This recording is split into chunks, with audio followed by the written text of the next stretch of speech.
But last Friday, the village of Freesat in County Donegal was torn apart by an explosion at the local Applegreen filling station. Many people were injured, but 10 people, all from the local area, were killed, including a 5-year-old girl.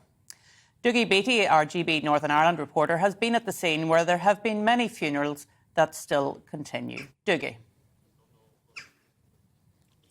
Yes, Arlene, welcome to Freesat. Indeed, you've just joined us after a few moments sort of memory of what was going on. It was this very time last week, in fact, this day last week, at this time, this road behind us would have resembled a battlefield.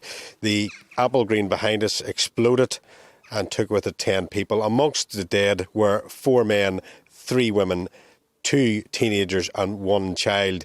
The 8th funeral was today. It was that of Hugh Kelly, a local farmer and builder. He was buried in St Michael's Church just round the corner from here. And the Bishop of Raphoe spoke to the local people about the feeling of survivors' guilt. And that follows priest John Joe Duffy earlier on in the week and other funerals, appealing to the community here to look for some sort of counselling as he would himself, because it has affected this very close-knit community that deeply.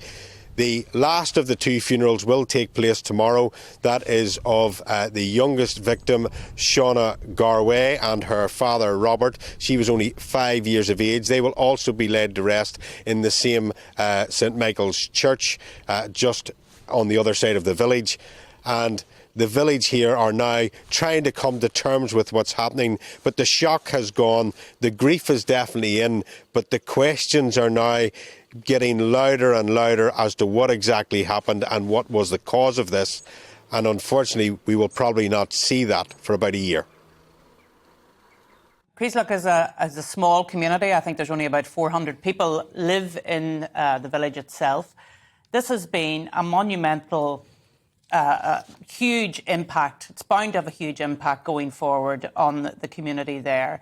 How do they deal with that, given that they are a small rural community? And it's interesting you say that the Bishop's talking about the fact that there needs to be well-being and resilience built up, given everything that has happened. Well, they are looking for some sort of community to come together on a constant basis. And I mean, this village doesn't even have a community centre or some sort of hub for them. And I think that's the way they're going to try and do this. They're going to try and pull this community together to grieve with one another and to very much search for answers that way through the community, and remember the community, remember those people through themselves rather than through the media or anything else that comes along. I think that's where they're going, and that's what they're looking for. So much for joining us from Freesat today. A heartbreaking story which happened just this time last week on the Friday.